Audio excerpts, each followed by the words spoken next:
On va chercher celle-là.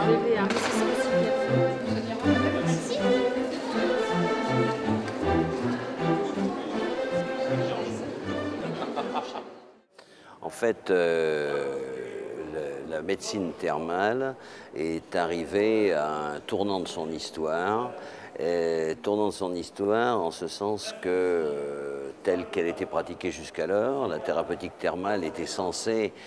traiter de manière curative un certain nombre de maladies, et le champ d'action du thermalisme s'est restreint au fil des décennies du fait des progrès des autres thérapeutiques, et son champ d'action restreint fait que le nombre de curistes a diminué. Si l'on rajoute à ce phénomène de diminution naturelle du fait de l'évolution de la science médicale, s'ajoutent également les volontés des pouvoirs publics, que ce soit les autorités de tutelle, la Caisse nationale de l'assurance maladie, les mutuelles et le ministère de la Santé, leur volonté d'accorder le remboursement à une thérapeutique qui a réellement fait la preuve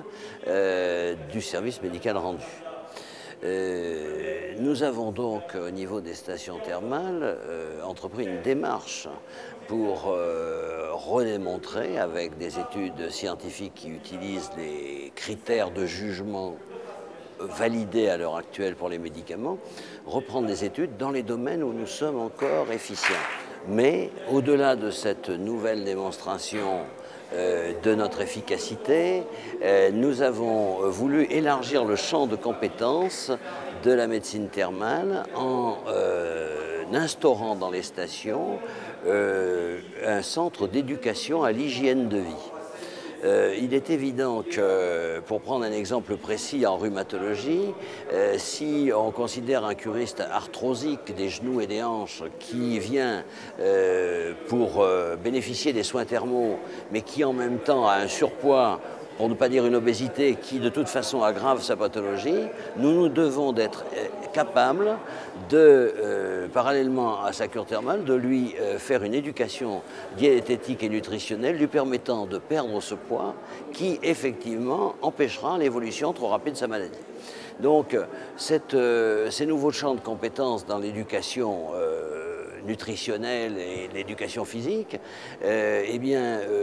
elle est valable en rhumatologie, elle est valable pour les affections cardiovasculaires, elle est valable dans le domaine du surpoids, de l'obésité. Elle s'étend jusqu'à la cancérologie, puisque, avec le professeur Bignon, nous avons entrepris une étude scientifique extrêmement importante où on essaye de démontrer qu'un séjour thermal pour des femmes qui ont été traitées pour un cancer du sein, par le biais de l'éducation nutritionnelle et physique qu'elles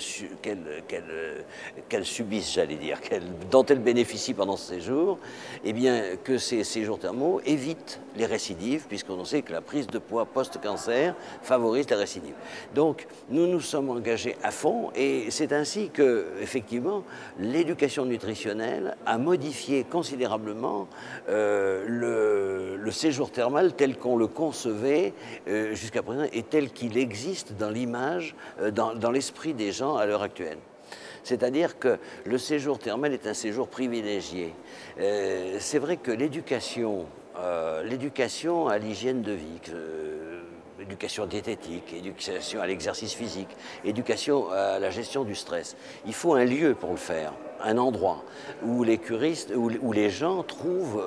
non seulement ils trouvent le personnel médical et paramédical compétent pour